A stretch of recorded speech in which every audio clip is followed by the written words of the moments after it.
ये कहानी है एक 16 साल के लड़के की, जो एक ऐसा लड़का जिसकी कहानी हर तीसरे बच्चे से मिलती जुलती है। वो हर दिन 9 बजे स्कूल जाता, फिर दोपहर 1 या 2 बजे घर वापस आता, लेकिन घर आते ही किसी भी चीज का ठिकाना नहीं रहता।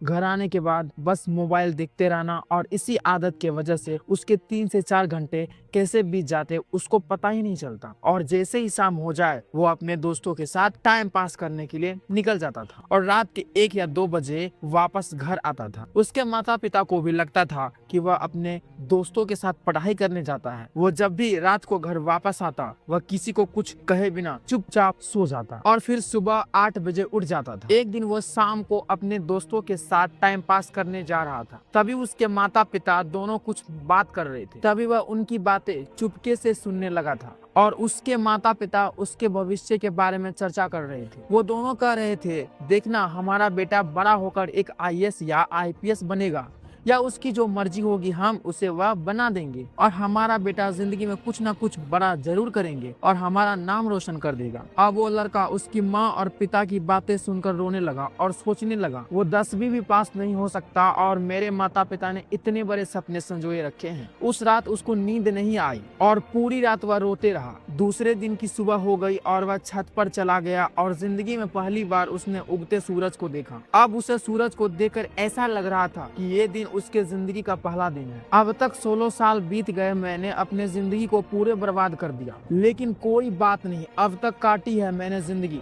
बड़े आराम से। और उसी वक्त उसने ठान लिया कि भविष्य में क्या होगा पता नहीं, पर अब जो भी होगा वह बड़ा ही होगा। एग्जाम के 3 महीने बचे हुए थे, तभी उसके अंदर से एक आवाज आ रही थी, अब मुझे पढ़ना है, मुझे पढ़ना है, मुझे अपने माँ और पिता के लिए पढ़ना है और जिंदगी में कुछ बड़ा बनना है, और ऐसे ही काम नहीं चल सकता। अब उस दिन से वह दिन के 8 से 10 घंटे पढ़ाई करने लगा, और उसके दिमाग में सिर्फ एक ही गोल था, वो सिर्फ अब उसे पढ़ना है। कुछ दिनों बाद एग्जाम खत्म हुई, और जब रिजल्ट आया तो सब शौक हो गए कि एक ऐसा लड़का जो खुद से पास भी नहीं हो सकता, उसने एग्जाम में 90% मार्क लेकर आया था। अब आगे चलकर उसने एक अच्छी कॉलेज में एडमिशन लिया, और कॉलेज पूरा होने के बाद उसकी एक अच्छी सी नौकरी भी लग गई, और वह खुशी खुशी रहने लगा। जो स्टूडेंट समझते हैं कि वह अपने जिंदगी में कुछ नहीं कर सकते, बस उनको अपने अंदर की आवाज को बाहर निकालकर अपने गोल के प्रति डटकर मेहनत करनी है, रिजल्ट अपने आप मिल जाएगा। तो हे गाइस, अगर आपको ये स्टोरी पढ़ने के लिए मोटिवेट नहीं करता है तो उसका सबसे अच्छा सोल्यूशन है अपने माता पिता को बोलो एक भैंस खरीद देने के लिए, और उसी को चढ़ाना। मिल गया सोल्यूशन। Bye bye.